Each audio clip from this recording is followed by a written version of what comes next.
one of the big questions, architectural policy. We don't have an architectural policy here in the UK, but if we look to Ireland, which has just renewed its policy, and the rest of Europe, they all have a government architectural policy. Would you see yourselves introducing an architectural policy for the UK? I think it's very important that government has a policy for architecture and puts architecture centre stage, or architecture, design or planning, if you take it in its broadest sense. I think we suffer in this country from too many developments that are badly designed, and I think when people talk about NIMBYs, what they're actually talking about are people who have seen the kind of developments that have arisen and are worried that that's going to arrive on their doorstep. And I think we would have a much more bottom-up support, community support for more housing and new buildings if people saw good quality design going up. So I think we need to start with education. We need to educate people about good design. We need to improve the quality of the planners and the prestige of planners we have in this country. And we have to get architects involved, not just as they often are at the beginning of a development to get it through planning, but right the way through to make sure that we have high quality design everywhere.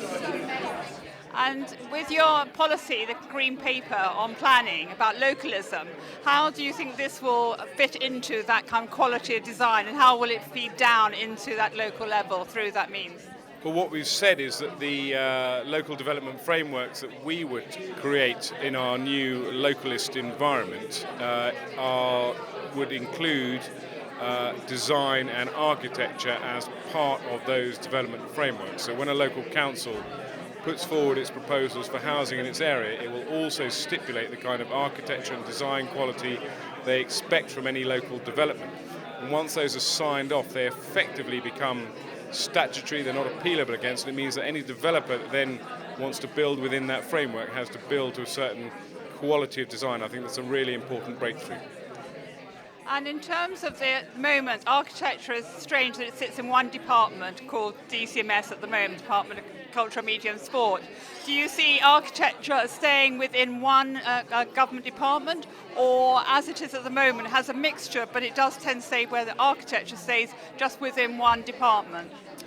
Well, as you know, architecture sits in a number of government departments, you could argue, but mainly DCMS, which is seen, as it were, as a department for architecture, but funny enough, the department which has the most effect on architecture is probably the Department of Communities and Local Government, and I've been working very closely with our spokesmen in that department, Grant Shapps and Caroline Spellman, to get across to them, and they've been a very receptive audience, the importance of raising the profile of architecture and design when it comes to their thinking about planning policies. And I'm very pleased to say now that design plays a central role in our proposals, and I think that because I'm passionate about architecture, I don't particularly want to lose it from DCMS if I'm lucky enough to be a DCMS minister in a Conservative government. And I think DCMS can act as a catalyst department that communicates the importance of architecture and design around all the other departments where it matters, not just in DCLG, but obviously in departments which have huge building projects like education or health, which are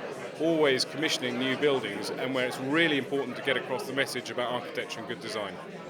Thank you. And in terms of looking about the majority of Britons live in homes built nearly 20, 30 years ago. Aside from the feed-in tariffs, what measures will your government, if you were in, take to look at the greening the UK's existing stock? Because obviously that's an issue with us at the moment. Well, that's a huge issue, and it's a huge issue, as you know, that we've got a housing stock which is on the whole quite old and therefore not particularly energy efficient. We need, as you know, Germany has made a significant commitment to retrofit, as it's known, a lot of their old housing stock, and I think we need to look urgently at that problem. Obviously, we've got a particular issue with the economy being in the position it is, but it may be possible, for example, to use incentives such as the council tax to encourage people to retrofit their homes and perhaps get a discount on their council tax. But That's not party policy at the moment. It's just an idea that I'm kicking around. The other thing is also to have a clear definition of what is an energy efficient home, and that's something that Grant Shapps, our housing spokesman, is committed to. So if you can get the definition clear and you can give people therefore a clear target to aim for, then I think you can start a retrofit program. Thank you. And in terms of contemporary architecture, there has always been this thing of old versus new, and that it cannot be in the same area. How do you square this with lots of residents around the UK? Do you going to promote contemporary architecture or not? How are you going to handle this?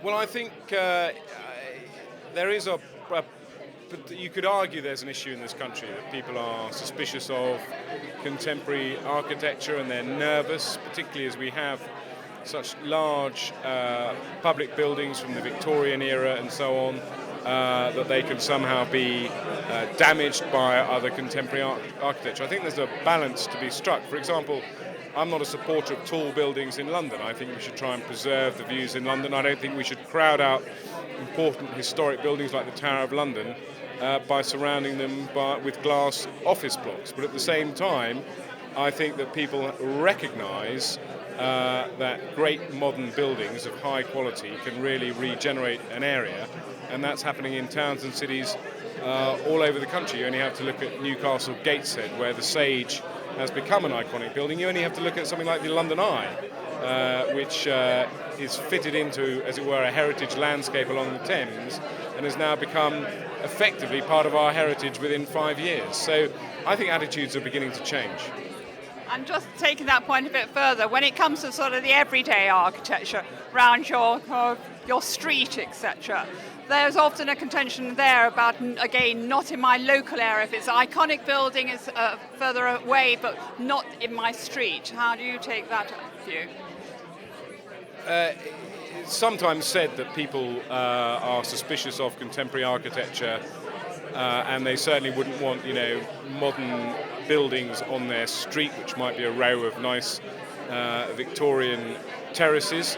But again, I'm not sure that's absolutely true. I mean, where I live in Wantage, up the road in Oxford, we have the famous shark coming out from a roof, and that's been, I think, embraced by the people of Oxford when it was initially controversial.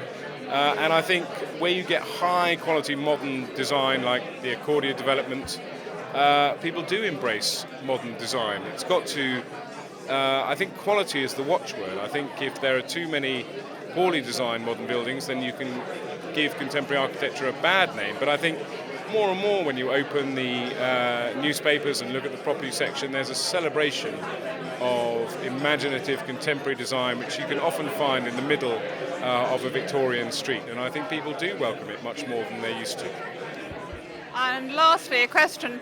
The Conservative Party has discussed about getting rid of quangos. Do you see the quango for architecture, the cave quango, as one that would be targeted? The Commission for Architecture and the Built Environment, CABE, is, I think, a very successful organisation that has done a lot to raise the profile of good design and architecture in this country. I'm of the view that we should strengthen CABE and support it. And certainly Grant Shapps, our housing spokesman, shares that view. There's work to be done in coordination because, for example, the Homes and Communities Agency now has a statutory design function as well. You've got English Heritage, which has a role in design, as it were.